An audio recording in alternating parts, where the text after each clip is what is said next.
You can read every book, watch countless videos, and tell yourself over and over that you love yourself. But if you miss this one truth, the love you're searching for will always feel just out of reach.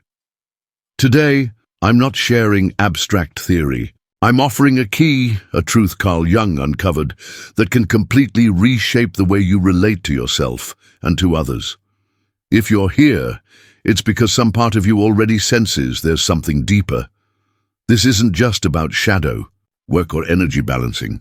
It's about using those insights to create meaningful, lasting change in your life. By the end of this video, you won't just understand why love has felt elusive. You'll walk away with a clear, practical strategy to transform your connection with yourself and, in turn, with others. This is about action, not theory. Your relationships aren't random. What draws you in or pushes you away reflects parts of yourself that remain unresolved.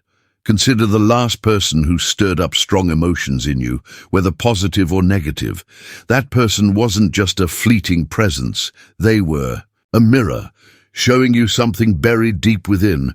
Maybe you're attracted to people who make you feel uncertain. Or maybe you get irritated by traits in others that you haven't yet accepted in yourself. Today, you'll learn how to use these reactions to uncover the hidden parts of you that are still seeking validation and healing.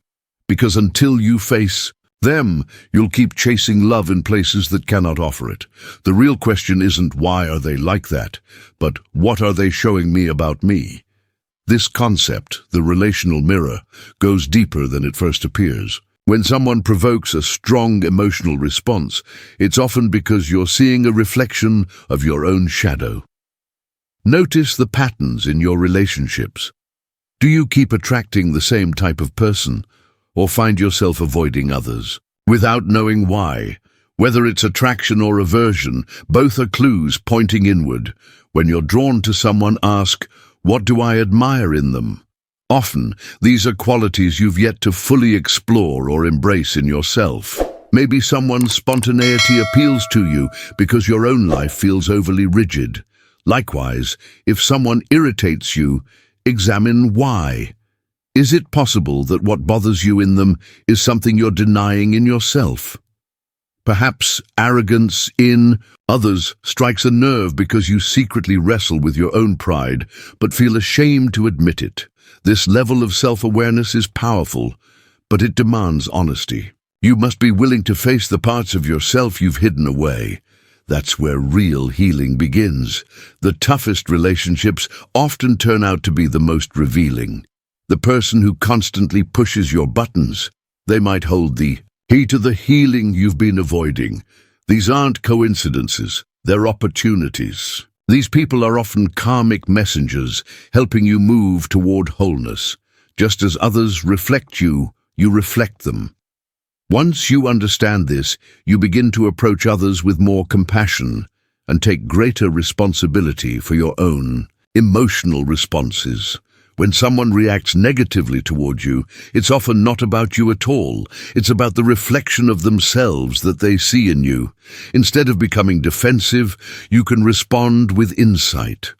The goal here isn't just to spot patterns, but to change them. When you recognize what a difficult relationship reveals about you, you can start healing that part. And as you begin to reintegrate these suppressed or underdeveloped aspects of yourself, your relationships shift naturally.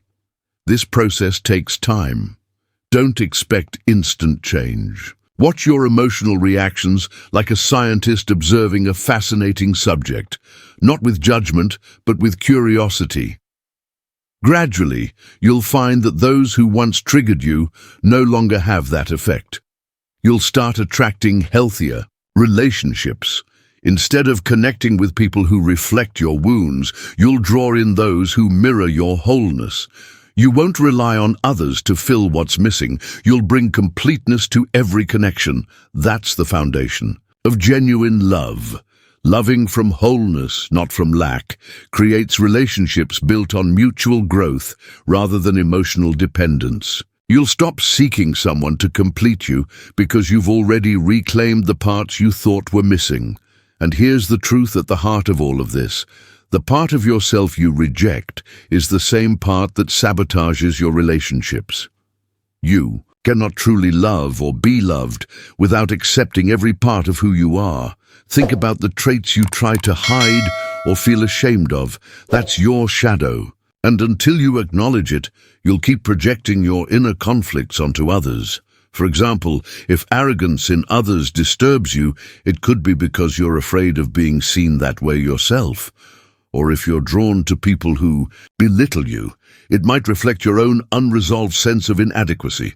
Here, you'll learn how to embrace the shadow, not to be flawless, but to be whole. Because only by accepting all that you are can you experience authentic love. Your shadow isn't just your flaws. It also holds your hidden strengths and talents. When you deny any part of yourself, you create internal division. This fragmentation builds invisible walls that block the intimacy you crave. But the moment you stop disowning parts of yourself, you stop chasing love as something external. You begin to embody it, and when you become love, meaningful connection happens effortlessly.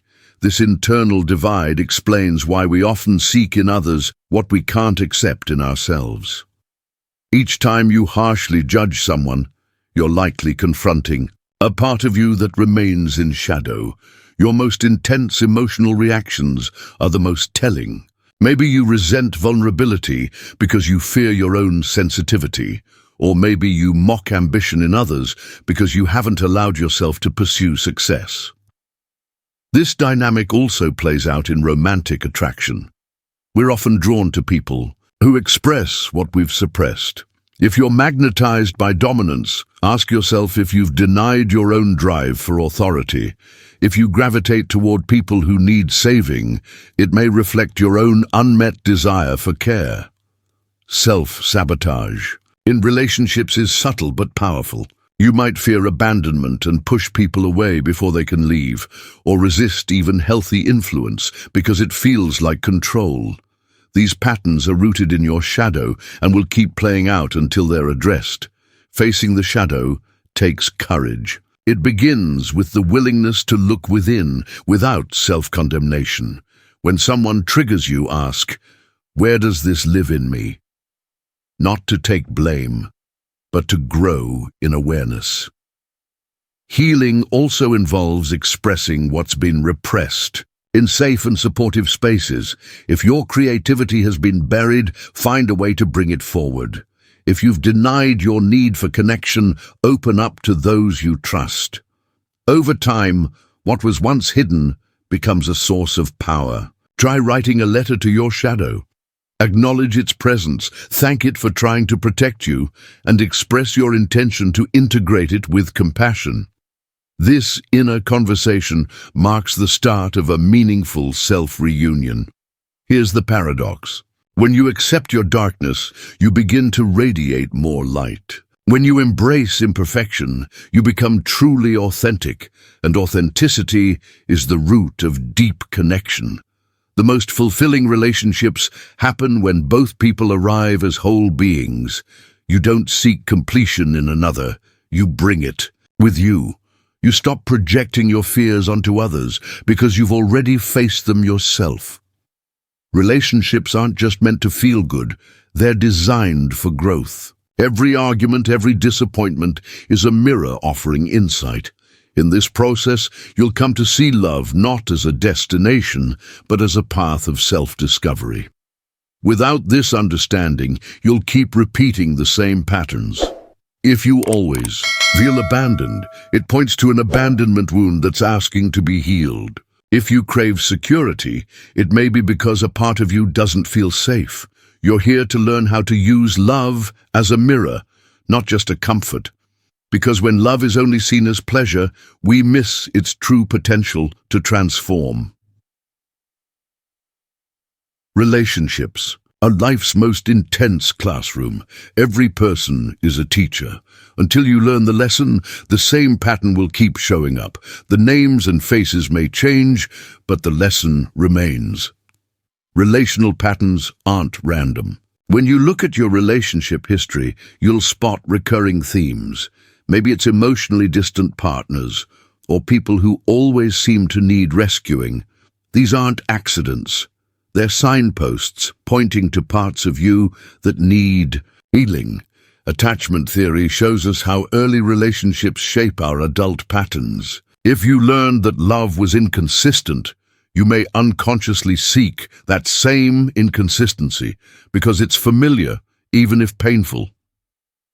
Recognizing this is the first step toward breaking the cycle.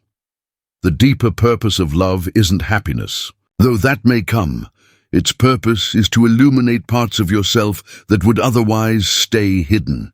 Through intimacy, your fears, defenses, and untapped desires surface. Love isn't just about finding the right person. It's about becoming the person who can love deeply and consciously. When conflict arises, the most useful question isn't, "Who's right?" but "What is this showing me about myself?" Maybe your irritation reveals an insecurity. Maybe your need for control masks a fear of being left. These moments, though uncomfortable, are powerful opportunities for self-growth. Even attraction is a guide. If you admire someone's freedom, perhaps you long to feel more liberated. If you're in awe of someone's creativity, maybe your inner artist is waiting to emerge. Your strongest attractions often highlight your unrealized potential, and even heartbreak, though painful, can be one of the greatest catalysts for personal evolution. When a relationship ends, you're faced with two options. You can blame the other person and repeat old patterns, or you can look inward and ask yourself, what can I learn from this? The choice between these two paths determines whether you grow wiser or become more bitter from the experience. Mature love doesn't seek perfection in a partner. It seeks mutual development. In this kind of relationship, the focus is not only on personal happiness, but on growing together. Every challenge becomes a shared opportunity to expand, break through limitations, and heal as a team. Ironically, when you treat love as a means for growth, deeper and more lasting happiness follows. You stop relying on ideal conditions or a flawless partner to feel fulfilled. Instead, you begin to appreciate the journey of personal evolution, discovering more about yourself through the mirror your partner provides. This shift begins when you stop saying, "I always end up with the same kind of partner," and start asking, "Why do I keep choosing them?" That change in mindset puts the power back in your hands. You're no longer a victim of fate or other people's actions. You become the conscious author of your relationship experiences. Choosing to see love as a path to growth takes courage. You must face hard truths, question long-held beliefs, and release outdated identities. But the payoff is profound: more honest relationships, greater self-awareness, and the ability to love freely rather than out of need. Why do we find ourselves stuck in the same kinds of relationships? The answer lies in the subconscious mind. These recurring patterns are not random. They signal that something deep within still needs healing. For example, if you're continually drawn to partners who hurt you, it may reflect an unresolved emotional wound seeking your attention. If you constantly seek validation, it might be because a part of you feels unseen or unworthy. Today, you'll learn how to recognize these patterns and break free from them so you can build healthier and more conscious connections. Until you do, the same unfulfilling dynamics will continue to play out. Toxic relationship patterns often act like invisible loops, repeating with uncanny precision. You might change partners, but the underlying emotional script stays the same. This isn't a curse or bad luck. It's the result of deep-rooted subconscious programming influencing your decisions without your awareness. These patterns often begin in childhood, when you first learned what love looked and felt like. If love in your early years was conditional, you may now feel compelled to seek approval in adult relationships. If affection came mixed with criticism, you might find yourself strangely at ease in conflict-heavy dynamics. The phrase, "what is familiar, feels safe," explains why we repeat harmful patterns. The brain is wired to seek what it knows, even if what it knows is painful. This is why people often leave one toxic relationship only to land in another with the same emotional blueprint. The first step toward breaking these patterns is developing self-awareness. Look back on your relationship history as though you were watching a film. What themes repeat? Do you often feel abandoned? Are you attracted to people who are emotionally unavailable? Do you lose your sense of self in relationships? These recurring themes are not accidents. They point directly to emotional wounds that need healing. Behind every toxic pattern is a limiting belief. If betrayal shows up often, you might hold the hidden belief that you don't deserve loyalty. If you feel controlled in relationships, you may believe you're not capable of leading your own life.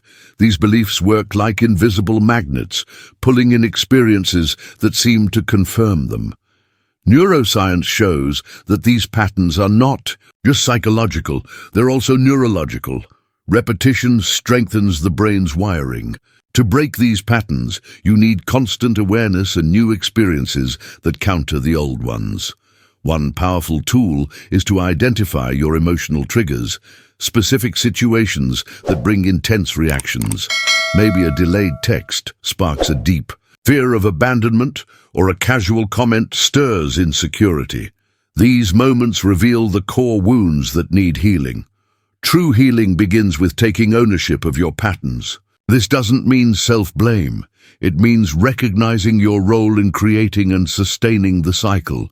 As long as you see yourself as a passive victim of people or situations, the pattern remains unbroken. Change starts with responsibility. Breaking these cycles also involves reconnecting with your body. Relational addiction works like any other addiction. There are physical cues before we act. Learn how your body responds to toxic attraction. There might be a rush of excitement, a false sense of safety, or the comfort of familiarity. Recognizing this allows you to pause and make a conscious choice instead of acting automatically. Setting boundaries is another essential step, both with others and with yourself. If you tend to lose your identity in relationships, create rituals that help you stay grounded. If you're drawn to narcissistic partners, clearly define the behaviors you won't accept. Boundaries are acts of self-respect that break the cycle of self-sabotage. Real change happens when you choose something new, even when it feels uncomfortable. If you're used to drama and intensity, a calm, stable relationship might initially seem dull. That discomfort is normal. You're rewiring your brain to experience connection differently. Remember, breaking patterns isn't a one-time breakthrough. It's an ongoing journey. There will be setbacks and moments when old habits resurface. But every time you notice a pattern and respond differently, you build a stronger, healthier path. Neuroplasticity supports this process. Each new choice literally reshapes your brain. The goal isn't to achieve perfect relationships, but to become aware enough to choose freely. When you're no longer ruled by unconscious patterns, you can create connections that reflect your current self, not your past wounds. You begin to love not from need or lack, but from wholeness and freedom. True love isn't something you find, it's something you build. When you love yourself unconditionally, love stops being something you chase. It becomes part of who you are. This shift changes everything. Until you truly understand this, you'll keep searching outside for what can only come from within. Love isn't something you give or receive. It's something you embody. And when you live from that truth, your relationships no longer cause suffering. They become a natural expression of who you are. Love isn't a destination, it's a journey. We've been taught to see love as something external, something that finds us if we're lucky. It's a romantic idea, but it creates dependency. We wait to be chosen, to be validated, to be loved, but that view distorts love's true nature. Real love flows from within. It's not something you have to extract from another person. If you rely on others to feel loved, you create a constant feeling of lack. like trying to fill a leaky container. External love is always temporary, conditional and limited by the other person's capacity. The turning point is realizing that you are the source of your own love. You don't need anyone's permission to care for yourself. You don't need to earn self-worth. Self-love isn't a reward, it's your birthright. When you stop resisting yourself, loving who you are becomes a revolutionary act. In a world that often values productivity and appearance over inner worth, self-love means honoring yourself when you stumble just as much as when you succeed. It means speaking to yourself with kindness, as you would to someone you love. It means seeing your value regardless of external approval. As this internal shift happens, your outer relationships change. You stop approaching others from a place of emptiness and start connecting from a place of fullness. You no longer seek love, you share it. You don't expect someone else to complete you. You grow. Together, you don't rely on others to validate you. You appreciate their presence without depending on it. This shift changes the nature of attraction. When you're driven by lack, you attract people who reflect your wounds. When you operate from self-worth, you attract those who align with your values. It's the difference between a bond fueled by addiction and one built on mutual respect. Self-love is not narcissism. In fact, it's the opposite. Narcissism comes from deep insecurity, a hunger for external approval. Authentic self-love is grounded in self-acceptance. It lets you see others more clearly because you're no longer projecting your unmet needs onto them. One transformative practice is conscious self-compassion. When fear, sadness, or shame arises, don't suppress or criticize those feelings. Embrace them as part of your humanity. This acceptance changes how you relate to your inner world, and by extension, how you relate to the world around you. Love isn't a finish line. It's a daily practice. Some days, loving yourself will feel hard. Old voices of criticism will surface. Don't be discouraged. Every moment of awareness is a chance to choose love again. Each time you reconnect with yourself after disconnecting, your capacity for real love grows. Here's the great paradox. When you stop chasing love as something missing, you discover it's always been there. Like a fish searching for the ocean, while already swimming in it, you've been surrounded by love all along. Your task isn't to find love. It's to recognize it, express it toward yourself, and let it flow outward. This is the wisdom passed down by mystics and sages throughout history. Love isn't something you do, it's something you are. And when you live from that truth, every relationship, every moment becomes an expression of that love. Love is not a reward for being good enough. It's a state that arises when you fully accept who you are, both light and shadow.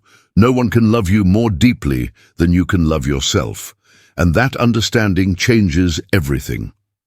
If this message resonated with you, share it with someone who needs to hear it. And if you'd like to keep exploring how to create lasting change from within, subscribe and turn on notifications.